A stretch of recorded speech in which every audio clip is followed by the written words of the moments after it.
साध्वी जी, 47 का लक्ष्य रखा है, 24 के चुनाव नजदीक हैं, लेकिन क्योंकि आज आप भगवा पहन के आई हैं सबके बीच में और बीजेपी के ऊपर सनातन से जुड़े आरोप भी लगते हैं, सवाल भी मैंने आपसे पूछा, कितना चैलेंजिंग हो जाता है जब आप एक मुस्लिम बहुल्य जाति के बीच में जाते हैं या कहीं ऐसी जगह जाते हैं जहां पर हर जाति का व्यक्ति मौजूद है, इस वेशभूषा में वोट मांगना और उसके बाद जीत कर सत्ता में आना। देखिए, भारतीय जनता पार्टी सिर्फ समाज को लेकर जो कार्य कर रही है वो किसी से छुपा नहीं है और हम जैसे लोगों को ज्यादातर मुस्लिम समुदाय के लोगों में ही भेजा जाता है। ऐसा नहीं है कि भारतीय जनता पार्टी के साथ मुस्लिम समुदाय नहीं है, बहुत बड़ी संख्या में मुस्लिम समुदाय भारतीय जनता पार्टी के साथ है। अब जो स्लॉटर हाउस पे जो हमारी सरकार ने प्रतिबंध लगाने का कार्य किया, एक व्यक्ति के पास हम अचानक बैठे हुए थे, जब बैठे तो एक मुस्लिम समाज के एक व्यक्ति, वो हमें नहीं जानते थे, आम लोगों को तरह हम वहां जब बैठे तो उन्होंने कहा कि मोदी जी ने एक बहुत अच्छा काम किया है। तो हमने कहा भैया क्या काम किया है? बोले जो गला सड़ा मीट हमारे समाज के लोग खाते थे उस पर प्रतिबंध जो लगाने का काम किया है और हम अब शुद्ध सब्जियां खा रहे हैं, शुद्ध जल पी रहे हैं, उससे बीमारियां खत्म हो रही हैं। तो ऐसा नहीं है, मुस्लिम समाज के लोग भी मोदी जी की रीति और नीति से बहुत प्रसन्न है और मुस्लिम समुदाय हमारे साथ है। इसमें बिल्कुल जिसका जीता जाता उदाहरण आप रामपुर में देख लीजिए। रामपुर में ऐसा नहीं कि मुस्लिम समुदाय ने हमें वोट नहीं दिया, वोट दिया तभी हम रामपुर की सीट को जीत पाए हैं। अभी मुरादाबाद में मेयर के चुनाव में हमें मुस्लिम समुदाय ने वोट दिया, तभी तो हम लोग मेयर बन पाए। कुछ लोग ऐसे हैं जो भारतीय जनता पार्टी की विरोध करते हैं, लेकिन मुस्लिम समुदाय नहीं, सर्व समाज भारतीय जनता पार्टी के साथ है। अभी जब चुनाव आया मेयर का तो हमको वहां का प्रभारी बनाया गया, इधर कुंदर के क्षेत्र का, वो सारा मुस्लिम बाहुबल क्षेत्र है।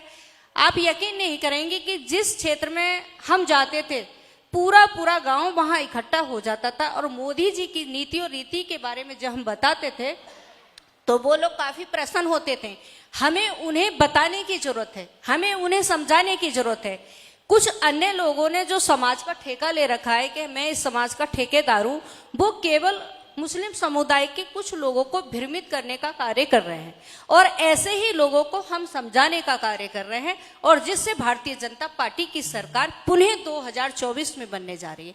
हम बहुत बड़े आंकड़े से जीतने जा रहे हैं और हम सारी की सारी सीटें जीतेंगे और मोदी जी पुनः प्रधानमंत्री बनेंगे। मुस्लिम समुदाय हमारे साथ है। रस्तोगी जी, सबसे बड़ी 4 जातियों का जिक्र आपने भी किया, पीएम मोदी भी करते हैं, गरीब, किसान, महिला और युवा। इस बीच जगदीप धनखड़ उपराष्ट्रपति का अपमान किया गया, कल्याण बनर्जी मिमिक्री करते हुए उनकी देखे गए। उस बीच कितना नुकसान यहाँ पर INDIA गठबंधन का होता हुआ नजर आता है, क्योंकि ठीक उस इंसिडेंट के बाद में ममता बनर्जी पीएम के साथ में कुछ फंड से रिलेटेड बंगाल से आई हुई थी, वो मुलाकात करती हैं और उसके बाद जब उनसे प्रेस कॉन्फ्रेंस में सवाल पूछा जाता है कि आपकी क्या प्रतिक्रिया है, वो शांत रहती हैं। उसके बाद काफी समय तक मल्लिकार्जुन खड़गे भी चुप्पी साधे रहे। तो इस चुप्पी के ऊपर सवाल खड़े किए गए और अब इस नुकसान का, ये जो बेइज्जती की गई धनखड़ की, और क्योंकि उन्होंने कहा कि ये किसान की बेइज्जती है और ये मेरे पद का निरादर है, कितना नुकसान कांग्रेस को झेलना पड़ेगा, INDIA गठबंधन को झेलना पड़ेगा चुनावों में इसका, क्योंकि खाप पंचायतें भी बाद में इसके बाद एक होती हुई नजर आए। देखिए, आदरणीय धनखड़ जी एक बड़े पद पर हैं, सम्मानित पद का अपमान करना, उससे आदमी को कुछ मिलने वाला नहीं है। जो व्यक्ति, कुछ ऐसे व्यक्ति होते हैं जिनका व्यक्तित्व बहुत निचले स्तर का होता है, वो सिर्फ लोगों का अपमान करना जानते हैं। उनको धनखड़ जी के बारे में जो उन्होंने टिप्पणी की या उनके बारे में मिमिक्री बनाई, कुछ किया और बड़े बड़े नेताओं ने उसकी वीडियो भी बना ली। मैंने बताया ना कि कुछ घटना है, उससे मिलना कुछ नहीं है। अपमान किसी भी, अब आदरणीय मोदी जी हैं, उन्हें तो लोग पता नहीं कितनी गालियां भी देते हैं। अभी एक बहुत बड़े नेता ने कहा कि डंडे मारेंगे, तो भाई अब मोदी जी ने कह दिया मैं सूर्य नमस्कार करूंगा, ज्यादा कर लूंगा ताकि डंडे पड़े तो मैं उसे झेल सकूं। तो ये अपमान करना, देखिए जिस व्यक्ति के पास कुछ नहीं है, किसी को देने के लिए मेरे पास कुछ है ही नहीं, तो मैं क्या दूंगा? गालियां, क्योंकि उसके ऊपर कोई यहाँ टैक्स भी नहीं है। तो वो जो अपमान उन्होंने किया उससे अपना ही कुछ घटाया उन्होंने, और वो घट रहा है। वो पूरे भारतवर्ष के एक एक व्यक्ति को दिखाई दे रहा है, चाहे वो हमारा जाट समाज हो, चाहे वो हमारे किसान भाई हो। उन्हें दिख रहा है कि उनके इतने बड़े पद पर बैठे हुए इतने सीनियर लीडर की किस तरह से उन्होंने अपमानित करने की कोशिश की है।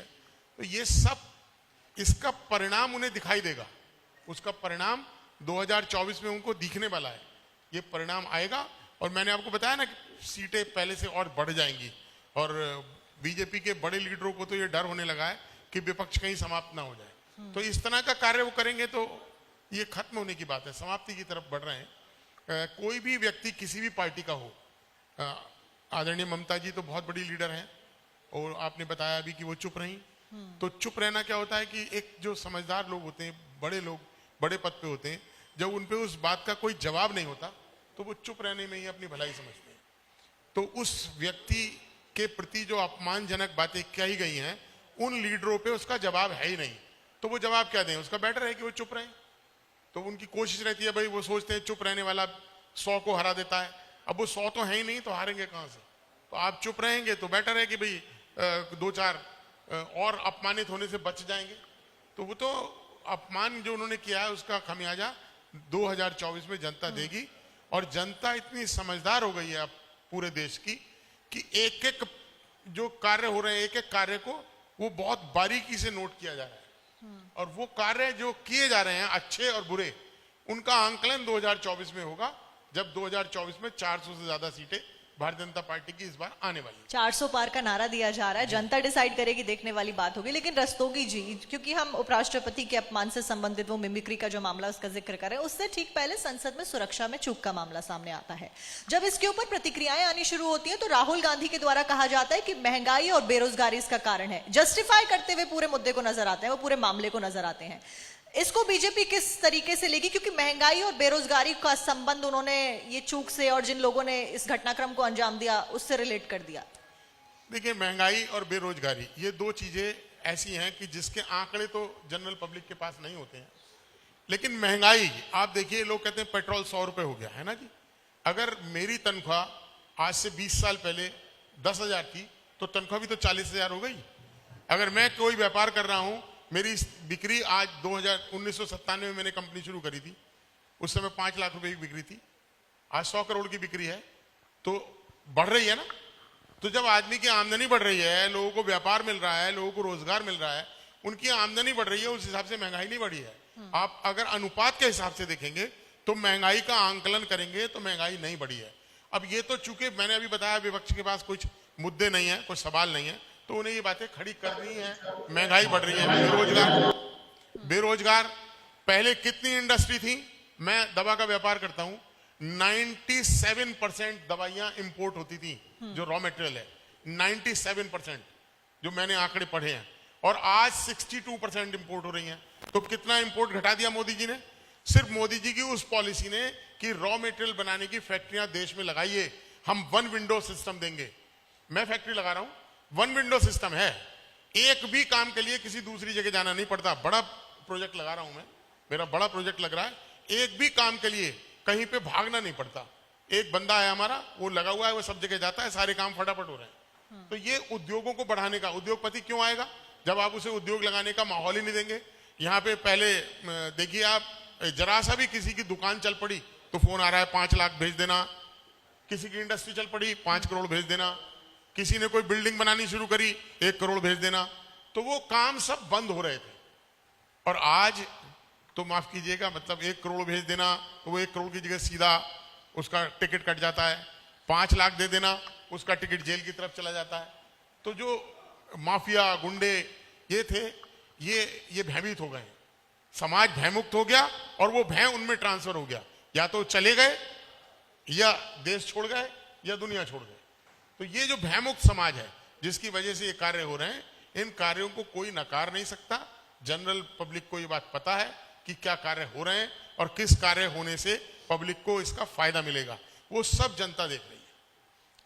चलिए ठीक है। और इस बीच सवाल जवाब लगातार जारी है, लेकिन मैं जो हमारे बीच में सभी मेहमान मौजूद हैं उन सबको बताना चाहती हूँ कि अब से कुछ देर बाद में कपिल देव अग्रवाल जी मंत्री हमारे बीच में मौजूद रहेंगे, उनके साथ में भी सवाल जवाब का सिलसिला जारी रहेगा, कई सारे सवाल उनसे भी किए जाएंगे। लेकिन उस बीच क्योंकि मोहन जी लगातार हमारे साथ में बने, मोहन जी, रामपुर के बारे में कई सारे सवाल मैंने आपसे किए, एक और सवाल मैं आपसे करूंगी, कौन से वो 5 कार्य हैं जो कि भाजपा ने रामपुर में आने के बाद किए? मतलब किए बहुत सारे कार्य होंगे या हो सकता है उनसे कम किए होंगे, लेकिन आपकी नजरों में कौन से वो कार्य हैं जिनको आप बताना चाहेंगे आज?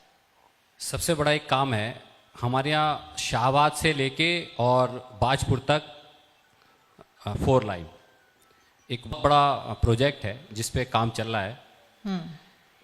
एक हमारे यहाँ बहुत लंबे समय से ब्रिज बना हुआ नहीं था, जो कम से कम पूरी एक विधानसभा को जोड़ता है, जिसमें 7 से 8 लाख की आबादी है। वो लालपुर से और टांडे को जोड़ता था और वो आज़ादी के बाद कभी बना नहीं था। वो भारतीय जनता पार्टी की सरकार ने उस पुल को बना करके जो हमारे 7 लाख की जो आबादी है उसको एक सुगम रास्ता उपलब्ध कराया है। एक भैया नगला का पुल है, एक हमारा मथुरापुर का पुल है। ये बहुत बड़े बड़े प्रोजेक्ट जो लोगों की मांग थी बहुत लंबे समय से, उन सबको बनाने का काम भारतीय जनता पार्टी और योगी जी की सरकार ने किया है। और जो बड़े बड़े प्रोजेक्ट हमारे आ रहे हैं वो आपको 6 से 7 महीने पे धरातल पर दिखने लगेंगे, लेकिन क्योंकि वो 6 से 7 महीने में उन सब पे 2 इंडस्ट्रियों पे काम शुरू हो चुका है, लेकिन बाकी इंडस्ट्रियों पे भी काम शुरू हो जाएगा। ये बहुत बड़े बड़े काम हमारे यहाँ रेलवे स्टेशन बहुत लंबे समय से अधूरा था, जीर्ण शीर्ण था, उस सब का दोबारा पुनर्निर्माण हुआ है और बहुत अच्छे जनता को आने जाने की सुविधाएं अब रेलवे स्टेशन पे भी मिल रही हैं। ये बहुत बड़े बड़े काम हमारे यहाँ हैं। हमारे एक ऐसा बिजली घर बना है जो पूरे मंडल को बिजली सप्लाई करेगा और वो बिलासपुर क्षेत्र में उसका निर्माण हुआ है और उस पर भी काम चल रहा है। ये कुछ बड़े काम हैं जो हमारे ज़िले में अभी हुए हैं।